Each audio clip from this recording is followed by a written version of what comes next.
What is going on, everybody? James Hancock here. I'm back to review John Wick Chapter 4, and I'll be avoiding spoilers initially, but what is not a spoiler is that this movie might end up being the most gloriously entertaining action spectacle you will see on the big screen in 2023. I absolutely loved it, and it makes so many other franchises out there seem ridiculous or lifeless or completely cowardly by comparison. And not to worry, I haven't completely turned off my critical thinking skills or my analytical skills. I do have some nitpicky grievances and that sort of thing, but so much about this movie works so goddamn well, and I was just enthralled. But let's just start with the basics. The John Wick series is the best new movie series or the best new franchise to come out of Hollywood in the last decade. And when you look at the competitive landscape and try to figure out what are the new franchises that are not based on an old comic or an old video game or an old series of books or an old movie franchise, what are the new movie franchises? It's actually slim pickings, which is depressing and sad.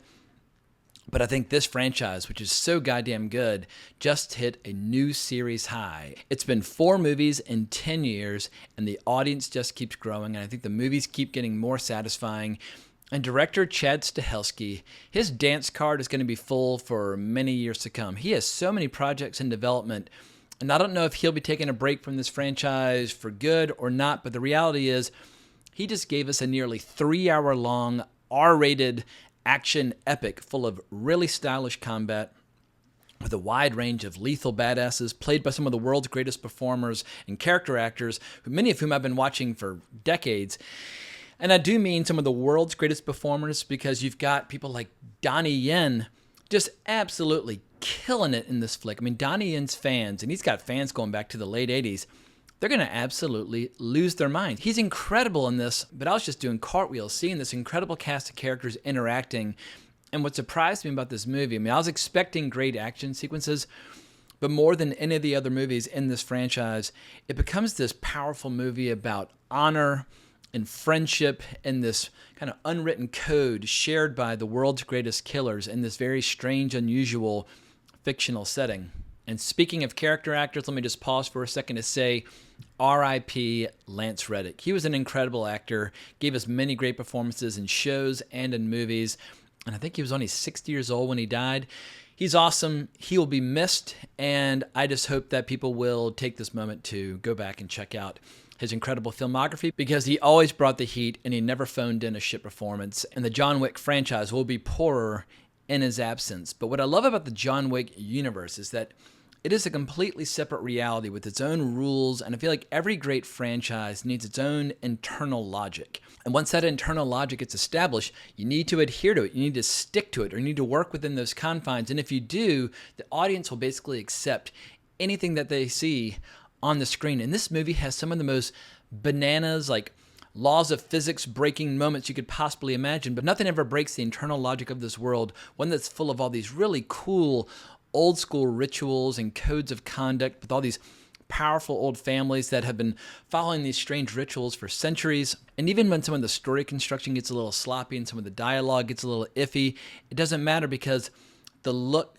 the style, the tone, the atmosphere, the lighting, it's always spot on. Because you know, once you start seeing those neon lights and hearing that club music and seeing all the sexy, stylish people partying and dancing, you know that the blood is about to fucking flow. And I saw one review by a very prominent YouTuber who will go unnamed, who claimed that this movie was like a 2-hour tedious slog that was kind of wrapped up with a really satisfying fight scene. And I think that person is a total idiot because, well, anyway, everybody should just see the movie and decide for themselves because, well, first and foremost, the best action scene in this movie comes very early. If anything, you could criticize this movie for peaking too soon with this astonishing scene in Osaka, which I think is the best scene of all 4 movies. Because if you were to take the worst fight scene in this movie, and there are a couple fight scenes that are not nearly as good as some of the best fight scenes, but take the worst fight scene in this movie and set it aside some of the risk-averse PG-13, family-friendly crap put up by a studio like Disney, well, I think the worst scenes in John Wick Chapter 4 compare very favorably. And so anybody out there who's trying to claim that John Wick Chapter 4 sucks until the very end, they are completely, totally dead wrong. I got the sense as I was watching this movie that every single person involved in the film, from the writers to the director to the choreographers to the stunt people to everybody on the crew, they were trying to entertain the audience right down to our taste buds every step of the way. There are no buzzkill lectures. There's no scolding the audience. There's just this glorious blood-drenched spectacle featuring people in really cool, stylish suits just beating the shit out of each other in some of the most photogenic cities in the world. Whether you're talking about Osaka or Berlin or Paris, or even the city that I've adopted as my hometown, New York City. All the cities look so incredible. And what's amazing is how these cities, they bear no resemblance to reality. Like in nearly 3 hours of hell raising, not once do you see a cop or a figure of authority or anything like that. All that matters is, like I said, this strange pocket universe and its own internal logic, and it was just glorious. So in short, I loved it, but it's time to start getting into some specifics and some spoilers, as well as a few critiques. I do have a few criticisms, but they're pretty minor in comparison to the overall fun that I had watching this flick.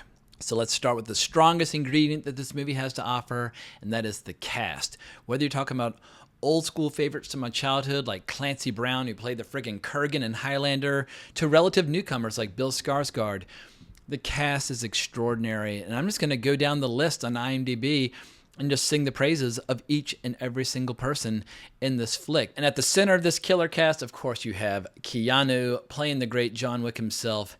And it's incredible just like how his screen persona has evolved and changed over the decades that I've been watching him in movies, from Bill and Ted's Excellent Adventure to The Matrix to this. His longevity just blows my mind, and his desire to continue cranking out really entertaining movies. He's a consummate pro, and I hope that as he gets older, no matter how much his knees start to hurt or how stiff his back might start to feel, he will continue to entertain us until his dying day, because he's almost knocking at the door of 60, but he obviously creatively and artistically has not lost a step. But where would John Wick be without his two closest friends and companions, Winston and the Bowery King, played by Ian McShane and Lawrence Fishburne? These guys go way back. I mean, Ian McShane, he's been appearing in movies since the late 60s, and obviously Lawrence Fishburne, he's been appearing in stuff since Apocalypse Now in the 70s, but love seeing these two actors on the screen. They always bring the heat. They always bring the fire. And I feel like of all the hundreds of people who die at John Wick's hands in this movie, the Bowery King and Winston deserve at least partial credit for giving John Wick all the information and tools of the trade with which he applies his deadly skills. But let's give a shout to some of the actors from the Far East, because my favorite part of this movie by far is this incredible sequence that unfolds in Osaka at yet another one of the Continental hotels, because Hiroyuki Sanada, who plays the character Shimazu, as well as Rina Sawayama, who plays Akira, they're just so goddamn cool. And what I love about the way they run their hotel, their Continental, in Japan, is that with the snap of their fingers, suddenly it's like you're stepping back in time 500 or 600 years, where you've got Japanese archers on every balcony, and you've got people pulling swords out of hidden alcoves in the walls, and suddenly it's like, goddamn, it's like Japanese medieval warfare. It's just fucking awesome, because their hotel is under siege early on because they have the audacity to try and protect John Wick from his enemies. And Rina Sawayama, she has what might be the sexiest moment we will see in a movie all year, where she's in full-blown like hotel concierge attire, but when it's time to go to war, boom, the clothes come off and it looks like she's just stepped right out of the fucking Matrix, and she is ready to kill. I loved her. But the biggest badass by far in this flick is Donnie Yen, who's a year older than Keanu. He's almost 60 years old, but he moves like he's 20. And Donnie Yen's almost too good, and his character's almost too well written, because when he's on screen, he kind of steals attention from every other actor on the screen. And there's something about the way he moves, and I don't really have like the vocabulary to describe it, but when he's in action and he's going through a fight scene, he holds his head in this interesting way where it's like this perfect posture where his head and his neck are totally at rest and totally still, irrespective of like just the blizzard of punches that he might be unloading on someone's face. And also, he's a blind warrior in this. I mean, he's one of those classic old school blind swordsmen who uses a sword almost like his walking stick as well, but he's just so fucking badass. And what makes him so fascinating is that unlike a lot of the other killers in these movies, he's a fully fleshed out character. We understand why he's doing what he's doing, because he's one of John Wick's oldest friends, and he's just as much of a badass, if not more so, than John Wick. But Kane, like John Wick, he wants out of this life, he wants out of this world because he wants a regular, normal life for his daughter, and this is his way out if he's able to kill John Wick. And I always love seeing this in spaghetti westerns or old school Japanese samurai movies where you've got two people with incredible mutual respect who are forced into a situation where over and over again they're going to have to try and kill each other as much as they might dislike doing so. But periodically, every once in a while, they'll turn their backs and protect each other and fight side by side. And it's just so goddamn satisfying and so old school. For people who like old school movies from the 60s and 70s, you're going to see the influences on this movie. And it's hysterical how Chad Stahelski is not even trying to disguise some of the movies that he's paying homage to and or ripping off. I mean, there's a moment where somebody blows out a match and it cuts through the desert. It's like, oh, you stole that from Lawrence of Arabia, but more power to you. At least it shows that you love and admire Lawrence of Arabia. Or a movie like Walter Hill's The Warriors. This is one of my only real actual criticisms of the movie. The movie slips over from homage to outright theft, where you have a DJ in France who's basically giving shout-outs over her radio station to all the boppers out there and playing certain songs as all these killers are trying to hunt down and destroy John Wick. And I love and adore The Warriors. I've seen it many times. I thought if they'd used that DJ in smaller doses, it would not have been quite as glaring, but at any rate, I feel like most of the people who see this movie will not have seen The Warriors, but maybe those scenes will encourage people to go back and see The Warriors, which is one of the coolest flicks ever made in New York, especially from the late 70s. But as far as the rest of the cast is concerned, I really enjoyed seeing Shamir Anderson, if I'm saying his name correctly. He plays yet another badass killer who his whole shtick or his gimmick in combat is that he goes into combat alongside this absolutely precious and adorable little dog, unless he tells that dog to chomp your balls off and that sort of thing. Marco Zaror, he was a really good bad guy in this. Bill Skarsgård is fucking incredible. I mean, Bill Skarsgård, that whole acting family, Stellan Skarsgård, Alexander Skarsgård, Bill Skarsgård, I love them all, but he's one of those villains who loves being a villain, who leans into every single line reading, who just takes delight in every act of cruelty that he inflicts. But he was just pitch perfect casting as the villain. But Scott Adkins, he played a great villain as well, who resorts to a lot of like old school Greco-Roman wrestling or sumo or judo because he's a very large, heavy-set guy and he doesn't quite have the moves that a lot of the other actors do. But also I should just give a shout out to every single stuntman who got broken bones and got bruised and battered from making this flick because the stunts are just so goddamn next level. I mean, even for a John Wick franchise, it's the next level. I imagine that in spite of all the pain and misery they were going through at that time, this must have been one of the most fun movies to make in movie history because they were just so goddamn creative and fresh and original with all the action sequences. And I'd foolishly thought that perhaps that kind of gun-fu style of like the Chad Stahelski style of action was starting to wear a little thin and starting to get a little boring. Now that it's starting to get ripped off and imitated and used in a lot of other movies. But all you need is to bring in an actor like Donnie Yen who can just inject new life and new style and new poise into that style. And holy shit, Gun Fu was strong again. Also, I should mention there is one stunt in this flick that's so absurd and so over the top and so lengthy and so violent and so punishing. It's going to end up breaking the internet as it's used for countless memes. Basically, anytime someone wants to show that somebody's taken a disproportionate level of punishment, but is able to get back up and keep going. Well, I don't want to completely spoil it, but it comes toward the end of the movie as John Wick's battling his way up these stairs to make it to this pistol at dawn scenario, and then suddenly he gets knocked back down the stairs. And anyway, it was totally, completely delightful.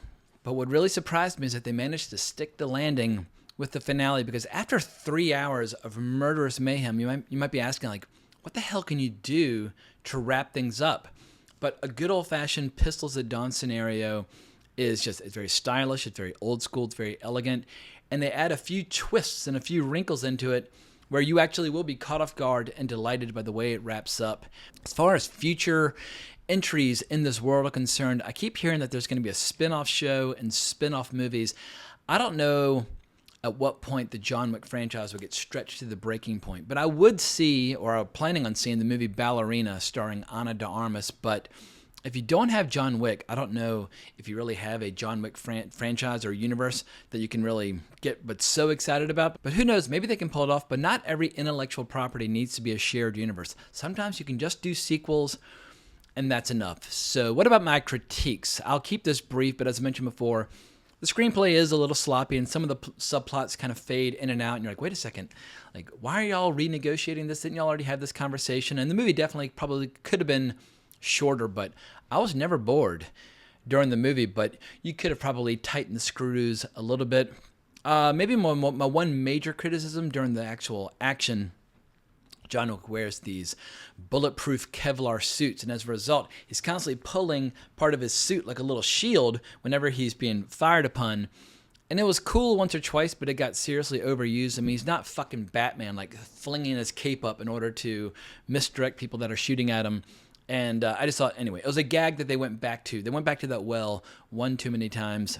And it must be said that perhaps Keanu Reeves is getting a little long in the tooth to be doing these kinds of movies. On the whole, he totally pulls it off. And no one can deny his dedication. I mean, those videos on YouTube where you see him practicing on shooting ranges and that sort of thing, you can tell he is completely, totally dedicated to his craft. But when you see him side by side with somebody like Donnie Yen, who's a legit martial artist, you can just tell there's a world of difference between being a movie star and being like a world-class athlete, even if Donnie Yen is technically 1 year older.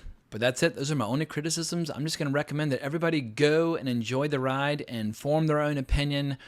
But in my opinion, this movie, and I hope it'll do extremely well, and if it does do extremely well, it's going to be a big, wet loogie right in the face of all the really safe, family-friendly, risk-averse corporate content out there.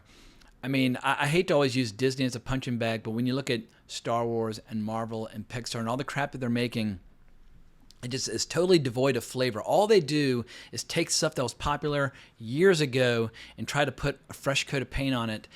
And the world needs new franchises. The world needs new hard R franchises. I grew up in the 80s when we had all kinds of kick-ass R-rated franchises. And I just feel like PG-13 remakes of aging intellectual property, it will be the death of movies. It's artistically unfulfilling for the audience. It's artistically unfulfilling for the filmmakers, I'm sure. Just show us some balls, write some stuff. And if you need to bring the budgets down to reduce the risk, by all means, I'd much rather watch like a $40 million or an $80 million R-rated badass movie than some bloated $200 million monstrosity that doesn't take a single chance in the entire running time. But I absolutely got my money's worth out of watching this flick, and I will absolutely be throwing down additional cash to have the experience all over again. So I hope you enjoyed this review. If so, please consider liking the video, subscribing to the channel, hitting that notification bell, and hunting me down on Twitter at Geeking Out if you want to talk more about movies. But if you take anything away from this video, just go see the flick, form your own opinion, tell your friends, etc. and so forth. But the world needs more movies like John Wick Chapter 4. But I hope everyone has a great weekend, but more importantly, as always, onwards and upwards.